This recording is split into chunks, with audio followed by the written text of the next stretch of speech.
Assalamualaikum guys, dan apa khabar semua kawan-kawan. Aku ada terbaca satu komen. Dia kata cerita sebenar ni nak jatuh ke Anwar je ni. Aku pelik kau. Anwar PN ke sebelah, PN hot sebelum ni tak mampu ke?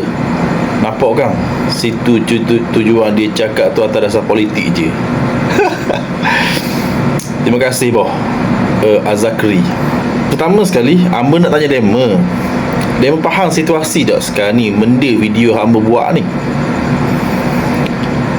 Kalau Dema tak faham, memang nak terang.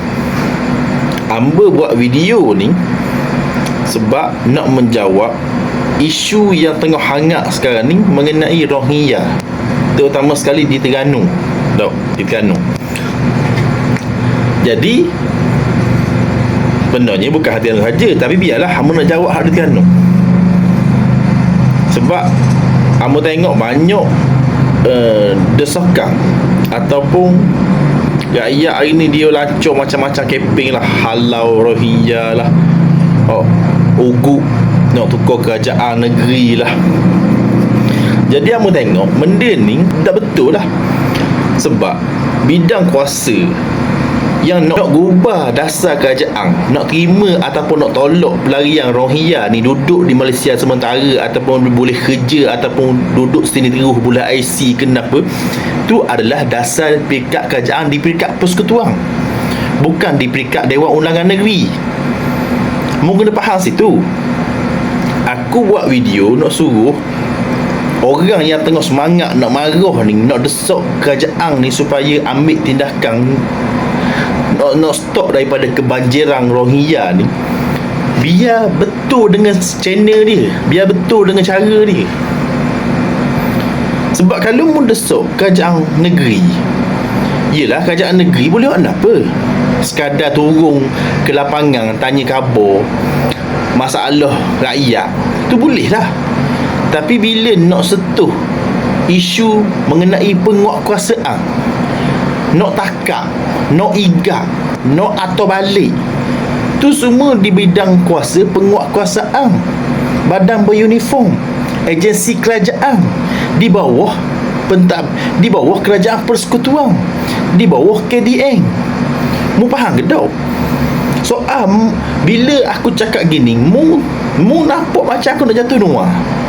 Aku dah sebut pun nak jatuh nuah. Aku kata kita desak Anwar supaya selesaikan masalah ni kalau mu nak kekal lagi. Tapi soal rakyat nak undi Anwar ke tak ambuh PRU ke-16 ke datang, tu hak masing-masing, hak individu. Aku tak boleh tenda.